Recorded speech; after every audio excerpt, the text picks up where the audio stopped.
बहन की शादी को 6 साल हो गए हैं। मैं कभी उसके घर नहीं गया। ईद शब रात कभी भी अब्बू या अम्मी जाते हैं। मेरी बीवी एक दिन मुझे कहने लगी, आपकी बहन जब भी आती है उसके बच्चे घर का हाल बिगाड़ कर रख देते हैं, खर्च डबल हो जाता है। और तुम्हारी माँ हमसे छुप छुपा कर कभी उसको साबुन की पेटी देती है, कभी कपड़े, कभी सर्फ के डब्बे, और कभी कभी तो चावल का थैला भर देती है।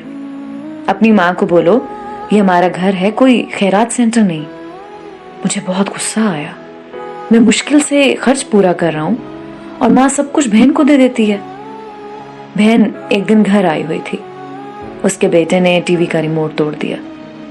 मैं माँ से गुस्से में कह रहा था, माँ बहन को बोलो यहाँ ईद पे आया करे बस, और ये जो आप साबुन, सर्फ और चावल का थैला भर कर देती है ना, इसको बंद करें सब। माँ चुप रही, लेकिन बहन ने सारी बातें सुन ली थी। मेरी बहन कुछ ना बोली। 4 बज रहे थे। अपने बच्चों को तैयार किया और कहने लगी, भाई मुझे बस स्टॉप तक छोड़ाओ।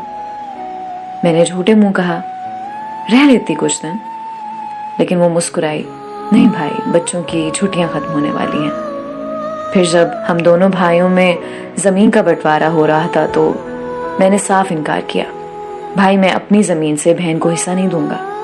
बहन सामने बैठी थी, वो खामोश थी, कुछ ना बोली। माँ ने कहा, बेटी का भी हक बनता है, लेकिन मैंने गाली देकर कहा, कुछ भी हो जाए मैं बहन को हिस्सा नहीं दूंगा। मेरी बीवी भी बहन को बुरा भला कहने लगी और वो बेचारी खामोश थी। बड़ा भाई अलहदा हो गया कुछ वक्त के बाद और मेरे बड़े बेटे को टीबी हो गई। मेरे पास उसका इलाज करवाने के लिए पैसे नहीं थे। मैं बहुत परेशान था। कर्ज भी ले लिया था, 1 लाख रुपया। भूख सर पर थी। मैं बहुत परेशान था। कमरे में अकेला बैठा था, शायद रो रहा था अपने हालात पे। उस वक्त वही बहन घर आ गई। मैंने गुस्से से बोला, अब ये आ गई है मनहूस। मैंने बीवी को कहा, कुछ तैयार करो बहन के लिए। बीवी मेरे पास आई, कोई जरूरत नहीं गोश्त या बिरयानी पकाने की इसके लिए। फिर 1 घंटे बाद वो मेरे पास आई। भाई परेशान हो?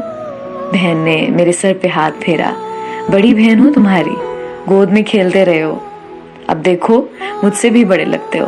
फिर मेरे करीब हुई, अपने पर्स से सोने के कंगन निकाले, मेरे हाथ में रखे, आहिस्ता से बोली, पागल तू ऐਵੇਂ ही परेशान होता है।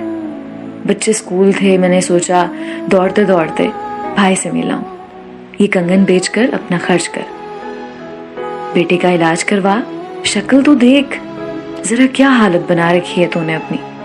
मैं खामोश था, बहन की तरफ देखे जा रहा था।